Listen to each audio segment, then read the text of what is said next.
Hello, and my name's Hyacinth Shirley, and I'm the CEO of Genisys ARCt. Thank you very much today for joining us with This Is My City Festival, Pillars of the Commonwealth, and with our discussion regarding unemployment and bridging the gaps.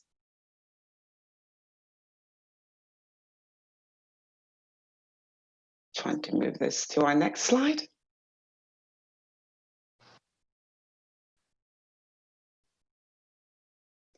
All right, we seem to have a slight technical issue with moving the slides to the next slide. That's right. Right. So first I'd like to introduce my colleague. This is Maya. Maya worked as a volunteer with Genisys ARCt, and she is now engaged with the organization, freelancing and doing her marketing and branding, including other additional ideas and support needs for the organization. Today we're going to go through a list of discussions. Purpose of the presentation: current employment status, unemployment gaps, the labor market in migrant communities, and how do we bridge the gap? And as we conclude, then any questions and answers or anything you feel that you additionally would like to input on this particular topic, we're here and we're happy to take that in as well. The key facts. Right. Let's talk a bit about Genisys ARCt. Genisys ARCt works in a number of areas to support the interests and activities of all communities. We work in addition with our other access to vital services, including advice and benefit supports and employment services, student work placements, consultancy, and community projects. Genisys ARCt started in October 2015. We became a charity in November 2018. Our mission is to reduce poverty by eliminating barriers to employment and bridging the gaps between job seekers and employers in the UK and in South America. And I'll be adding in further detail why we have included Guyana, South America. Thank you. To understand why there are high and low unemployment numbers and a high percentage of available jobs, we need to address the gaps between job skills and the types of skills that people have.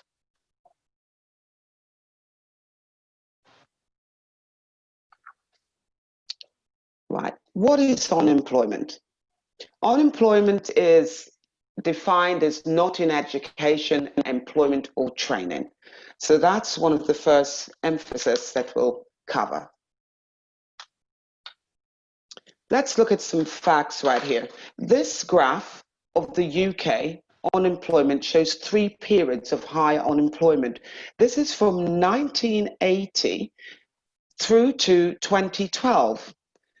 The rise in unemployment was directly related to the recession of 1981 through to 2009. According to statistics produced in June 2020 by the Office of National Statistics in the UK, unemployment rate was estimated at 3.9%. So that's 0.1 percentage points higher than a year earlier, but largely unchanged compared with previous quarters. So even though there's been a pandemic, overall nothing has changed to unemployment in previous years. Unemployment in ethnicity. Now, here it is again, unemployment shows the rates amongst different ethnic minorities, which tends to be higher. And we can see that we live in a rich, diverse, cultural environment, and yet still here it is, it's showing that there's lower unemployment rates amongst ethnic minority groups compared with other groups. Age groups. Now, unemployment, the key facts with age groups, what we can see here is that ages 16 to 24 unemployment has remained very, very high. And although there is a wide gap between the 16 and 24 and the 25 to 34 years of age, there is still the same sort of fluctuation of it being very high for those that have been unemployed and for other groups. Causes of unemployment. Now, what are the causes that we're saying are for unemployment? Lack of skills. So in connection with job vacancies that are on offer, there is considerably a lack of skills. Language barriers. When we said there was special emphasis with migrant communities, here it is, part of it is to do with, obviously, the language barrier.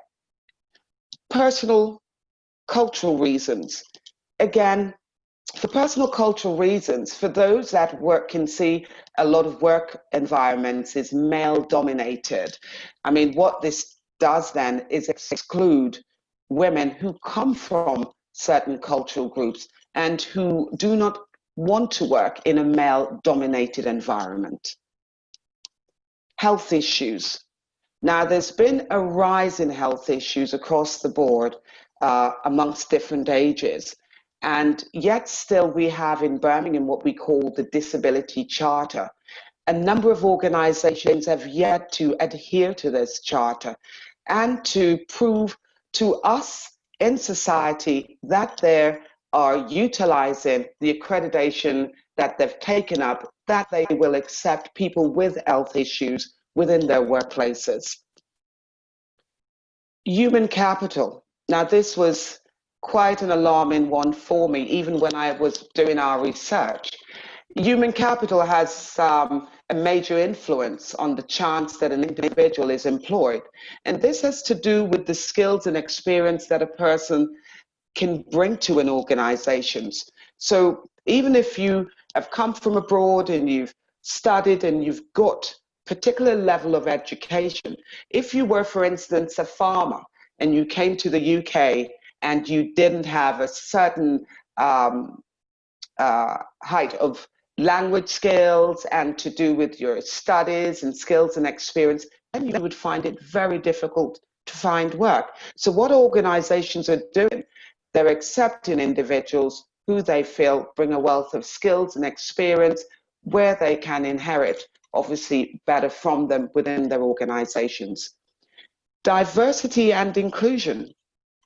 Not a balance. If we go back to not a balance within a lot of organizations here, because obviously what you find is a reoccurrence of the same types of individuals and not exactly balancing out a ratio of each culture within a business. So these individuals remain excluded from finding work. Demand deficiency. The demand deficiency is to do with certain jobs, skills and studies, and where experiences don't match up. So again, the demand and the supply.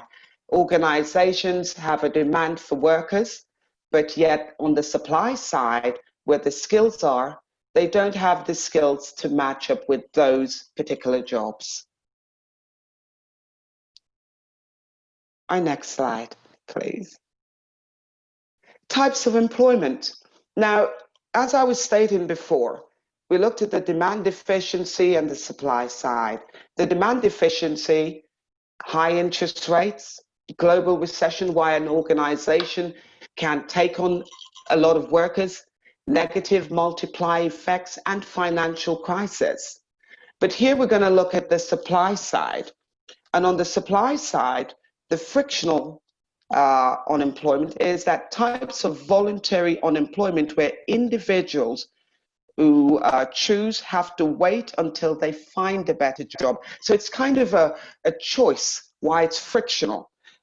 This is where unemployment is caused by the time people take to move between jobs until they find a better jobs. And then you have structural. The structural occurs where this refers to the difficulties in learning new skills, which are applicable to new industries and technology changes. Voluntary. Now, on the I'll go back to the structural side because we haven't quite finished then, because even within structural, you have the geographical. This refers to the difficulties in moving regions to get a job. There may be a lot of jobs in particular areas, but it could be difficult to find suitable accommodations or schooling for their children. So people do not tend to move from one area to the other just because of employment. And then you have technological change. If there is a development of, sorry about that, if there is a development of labor-saving technology in some industries, then there is a fall in demand for some types of labor which have been replaced by machines. And then the structural change in the economy. The decline of the coal miners years ago, that changed. This is just an example. That changed because obviously when the competitiveness was over and the decline in the coal mines to find work, these coal miners remain unemployed. So, however, they found it difficult to get jobs in new industries such as computers. Voluntary unemployment. This occurs when people choose to remain unemployed. Now, I know that may not be one that everybody thinks about, but some people do, maybe by way of being happy to stay on benefits because they've outweighed and said, you know, I'm better off not working. So they choose that, or it could be inherent, something which is hereditary. Parents didn't work, brothers didn't work, and that's a cascade that goes from generation to generation. So that rather than take available jobs, they prefer to stay on benefits rather than get work. Real wage. This occurs when wages in a competitive labor market are pushed against an equilibrium, and where the supply of labor is greater than the demand for labor. So wages could be pushed above the equilibrium level by minimum wage or trade unions. This is sometimes known as a disequilibrium in unemployment.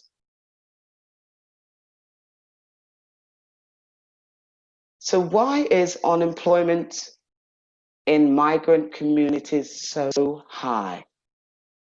Now we're going to begin by talking about the mismatching. And I've touched on this before when I spoke about the demand for work. And again, the skills not matching up to that demand. So there's a mismatch. So there's a huge mismatch included for job seekers' preference for public sector employment. And this is due to the scarcity of high quality jobs and a vast discrepancy between the skills that the job market requires. Language skills. Now, however many ethnic minorities live within our communities and they come from abroad with a lot of skills, but UK employers and in Birmingham, what they say is that their workers must be able to read at least the health and safety signs in order to acquire a job. So again, they've been left out. Self-confidence. Now, many individuals who lack the self-confidence, you know, what we did, we ran a focus group, and in that focus group, we spoke about having low levels of self-confidence and undervaluing their own talents and skills. In general, what we found was a majority of individuals did suffer from mental health, and that alone created a lot of issues in managing social scenarios, tasks, and workload challenges. Geographical factors. Now, the geographical factors, I think I've missed off one, diversity and inclusion, and I need to touch on the diversity and inclusion because this is such a big thing for our cities, and especially within Birmingham, where we have a rich cultural, diverse communities that live here. The effects of discrimination are hard to quantify, but it could be a significant factor to explain that higher unemployment are parts of racial discrimination. But we say in each of our divisions that it is outlawed, and we're not supposed to discriminate. But discrimination is very hard to define within a workplace. But what you do find is that there is not a balance within a lot of organizations where you find one particular group who they employ may be higher, while people from ethnic minorities and migrant communities are far lower. We definitely do need a balance. So, on balancing that recruitment process, there's a lack of company-wide approaches to working with young people and people across the board with additional needs. We need to review that. We need to look at the apprenticeships, which sometimes can be inadequate with training and support, and not always delivered what they're supposed to do. So the individuals that take up these apprentice schemes come out and they're still not able to find jobs. There must be a rigid recruitment process and qualification requirements. There must be support for more work experience and completion and support with completion of forms, interviews, and challenging those who have missed education and who have social and generalized anxieties.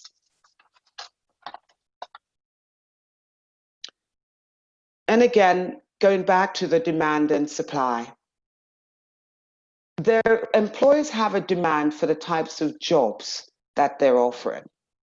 But yet, when students study, and I'm going from school age to college to universities, they are not matching up what they're studying with the number of jobs that are being offered out there. So again, those are the reasons why unemployment in migrant communities and in all our communities in Birmingham are relatively high. Why is unemployment in migrant communities? What are the key findings? Well, we looked at the pros and cons of this, and I'm going to go through the pros of what we found. The unemployment rates are lower for some migrant groups than for native-born population. The impact of economic downturns is lessened for more highly educated migrants. Policies that enhance human capital levels can be effective in reducing the high rates of unemployment experienced by migrant groups. And improving language skills is crucial for increasing the employment prospects of migrants. So those are some of our pros. The cons for this: certain migrant groups, such as those with low levels of education and experience, extremely high rates are found to have high rates of unemployment, especially during recessions. The employment rates of migrants can be higher in certain parts of our regions that have more rigid labor market regulations and institutions. But comparing this to other countries, it can be difficult due to differences in migration histories and support. And newly arrived migrants are often disadvantaged in terms of their country-specific skills and the knowledge of their labor markets. So what's the solution? Possible solutions, that's what we can offer you here today. Clear leadership. Now, clear leadership, which encourages partnership working and enables well-coordinated systems and services that are responsive to young people's needs and to everyone's needs who are seeking work. Services that offer extensive, in-depth and long-term personalized support. Comprehensive ones, the stop-shop models that enable access to help with benefit and money issues, employment rights, advice, housing, mental health, and special education needs, including those individuals who have disabilities and are part of what we call SEND, and or specialist support services for particular groups of young people. More work experience placements. Now, I'm going to still take it back to the clear leadership because I still think that's quite a big area to cover, because cultivating creative support and development systems with emphasis on tailored support, which is patient and flexible. This can take different forms. Mentoring and peer mentoring or buddying system, where buddies or mentors are outside immediate work teams and are themselves knowledgeable, skilled, and valued and well supported. Specific selected line managers or supervisors with the right skills to support these individuals. Meaningful tasks and opportunities, which helps to learn and develop and build confidence and trust and aspirations. Consider providing safe spaces for staff to grow and to learn and to take time out, and to support them with well-being and chill out spaces. To increase understanding and support for better provision for individuals that are not in education and training and employment. Highlighting the importance of joining up the gaps locally between skills, employment, and young people to share information and support transitions. Also, the importance of working at a local level so that they can help to break down the barriers and create solutions that can differ in each locality. And this approach can enable us to grow more effectively. Placements. Now, currently, Genisys ARCt is supporting student work experience placement, but I'm going to talk a little bit about it here with you now, and then my colleague Maya will take it up more at the end. So what is work experience placements? These are job placements, voluntary, but that involves learning, training, and more industry specific, so that when these individuals go to training, they can develop something that will support their career aspirations, that will support the need, what the employer requires. Integrate formal career and employment opportunities into the classroom. Those are the things that needs to be done. To customize job readiness and skills training and interview techniques. Involve private sectors at the early stages to secure internship and placements. And identify the skills job seekers need from employers. We need all of these solutions in order to support a new generation, a new environment, and a new way of how we are going to support the demand and the supply skills gap. Practical resources. Practical tips should be for employers is to develop and promote a culture of mental health awareness, knowledge and practice across the whole of your organization and at all levels. Ensure staff have access to helpful practical resources such as the PHE, the BITC Mental Health Toolkit for employers, are clear about the support that you can give individuals, including young people. Show cultural awareness and understanding needs of these different groups. Be aware that young travelers who hide their identity or fear discrimination, or others from different migrant groups fear discrimination and bullying, and recognize that flexibility is particularly important to young adult and carers, and those including the LGBT communities, that we place at an high premium of confidentiality. Cultivate creative support and develop systems with emphasis on one-to-one, tailored support. This can take the form, as I said before, with mentoring and buddying, and create a significance of networking, and let the individual, so they can feel highly supported, valued, and feel that they have the right skills to bring to your organizations. Individualize these plans when you do your tailored support so they have goals within them, target goals.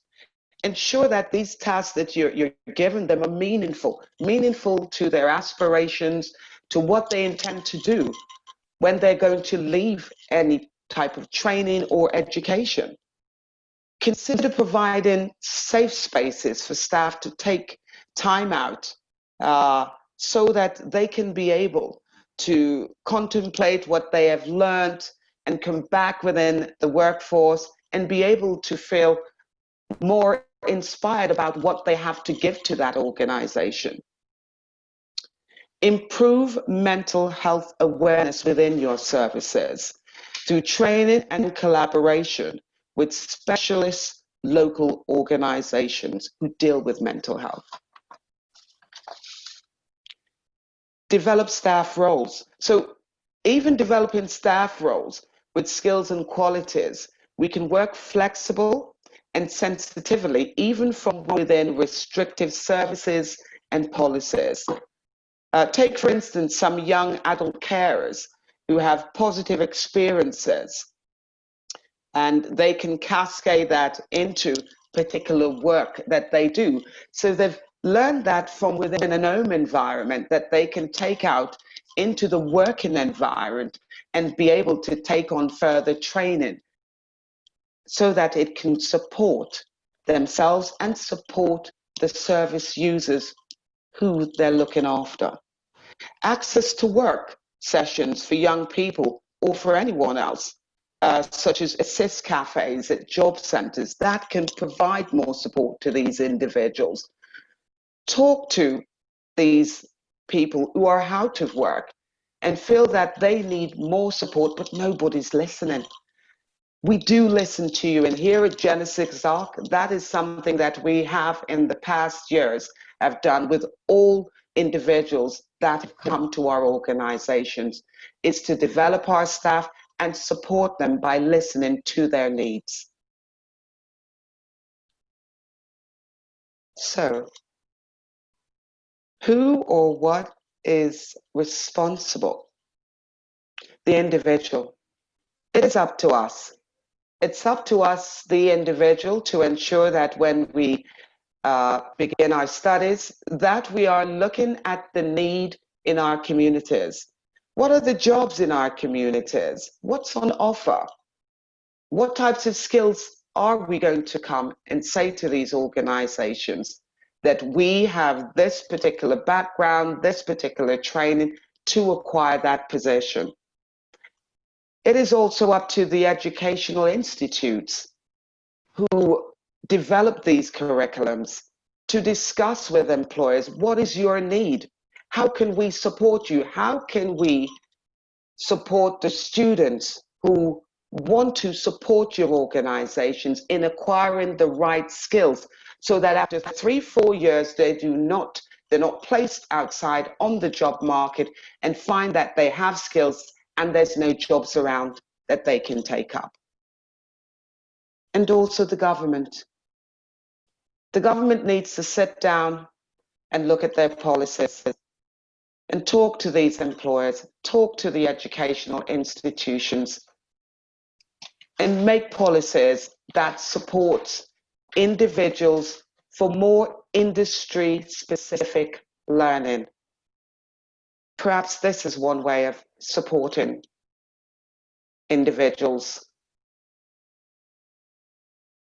I'm now going to pass you for a brief moment to Maya, who is one of our past volunteers, as I said, but now she works avidly with Genisys ARCt, and she's going to discuss with you how Genisys ARCt intends to bridge the gap. Hi everyone, I just wanted to touch on what Hyacinth mentioned about bridging the gap. Genisys ARCt, we have a number of services which we believe are examples or ways that we bridge the gap between job seekers and employers and poverty, I suppose, as a whole. So our advice and referrals service is dedicated to supporting individuals with issues such as health and well-being, employment, income, housing, immigration, consumer advice, and other social issues. That's our way of bridging the gap, I suppose, with poverty, and ways that we can help individuals and the wider community as well. Another one of our services is employment services, which is dedicated to matching job seekers with permanent roles, where at times, sometimes these individuals can be disadvantaged by way of socio-economic deprivation, and sometimes you have specific needs which are not usually met within employment.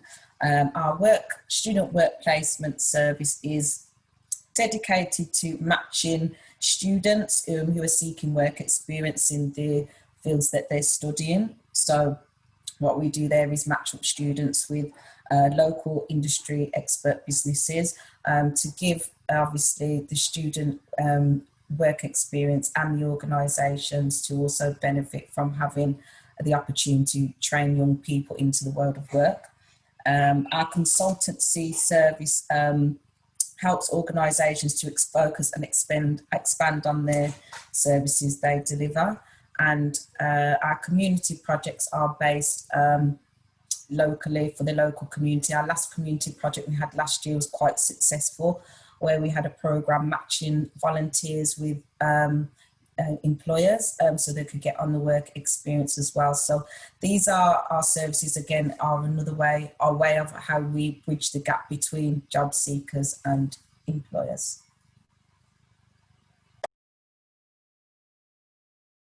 Right. Thank you for that, Maya. So, in our rounding up our conclusion, list of outcomes and solutions.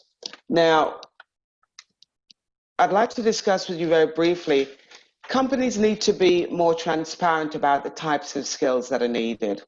Employers know what skills they want from employees to have, yet interestingly, employers tend to be a little opaque about the necessary skills, and they don't instruct potential employees on how to obtain these skills.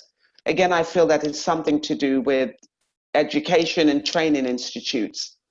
So to bridge the gap, companies need to make it clear to employees exactly what they are looking for and give employees tips on where they can find the necessary training.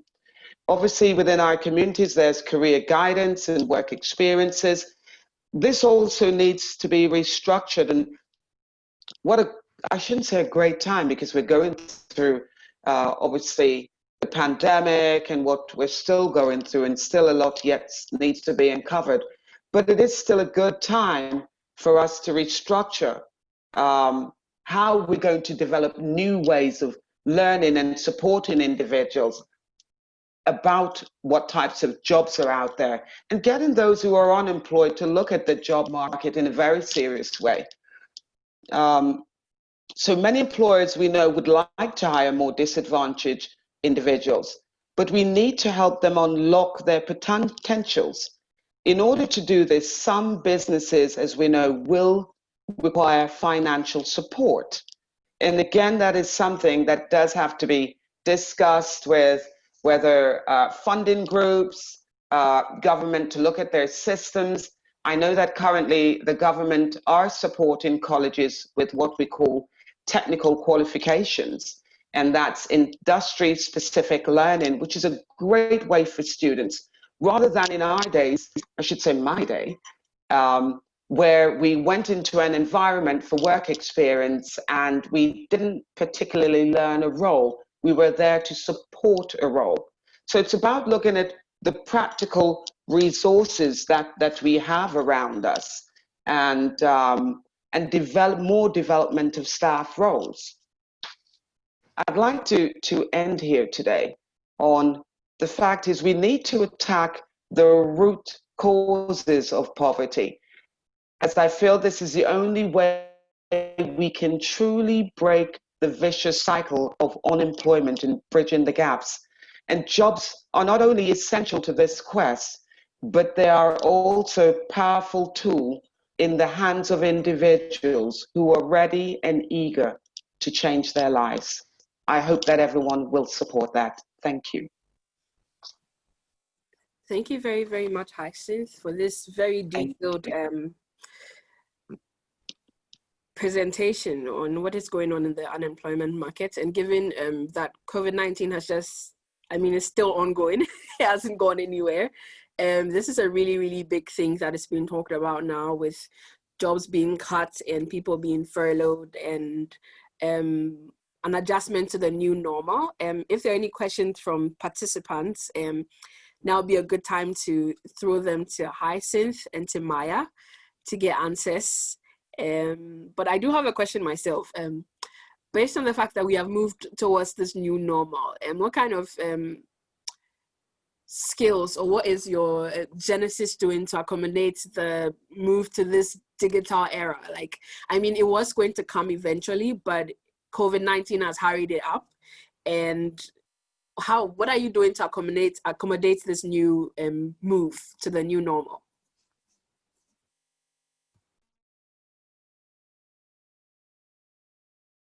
You're muted, Hyacinth. Yes, sorry about that. During the heightened of COVID-19, what we did was support other organizations by sending information out to all our volunteers to take up the calling via the calling from the NHS and to other organizations.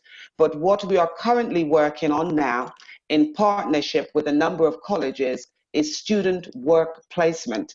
So we're asking organizations out there who are listening and have listened to about bridging the gaps to provide workplace provision for students so that they can learn industry-specific types of work, rather than when they're coming to the market. As I stated before, we have a lot of graduates that come to us, and when they come to us, whether they've done a bachelor's, whether they've done their master's, they still lack the skills in order to acquire jobs locally.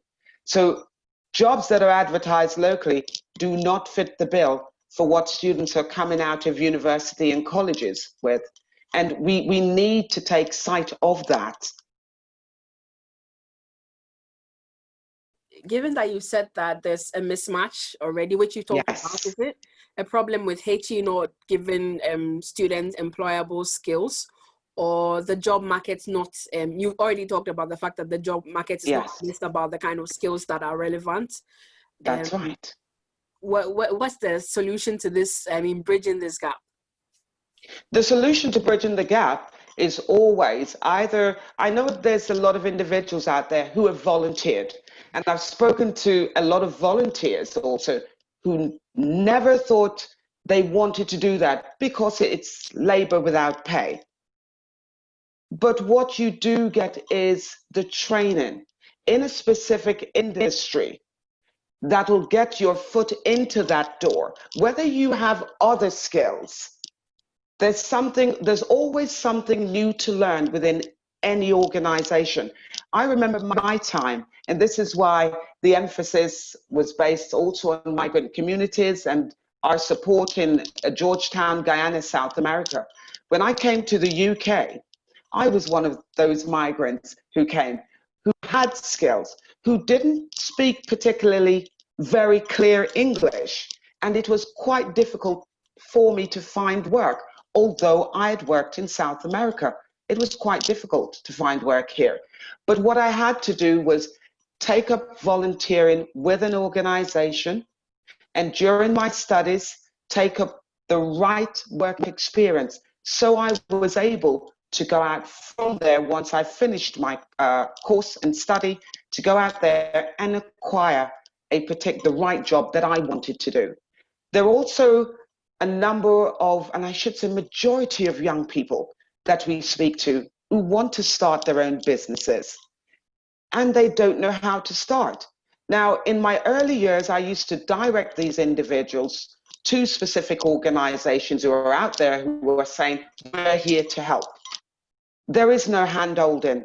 So they're back where they started with from before.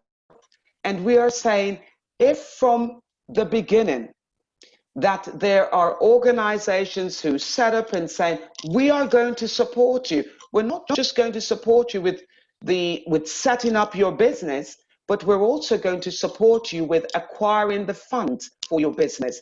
And I think a lot of that is relatively down to these individuals not setting up their business with the right model. So they may set up as a sole trader, but can't access grant funding because they're not a non-for-profit, they're not a CIC, or they're not a charity.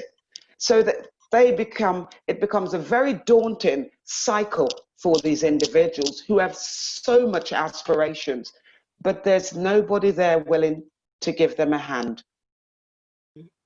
Thank you. Maya, do you have anything to add to that, having volunteered and now working full-time?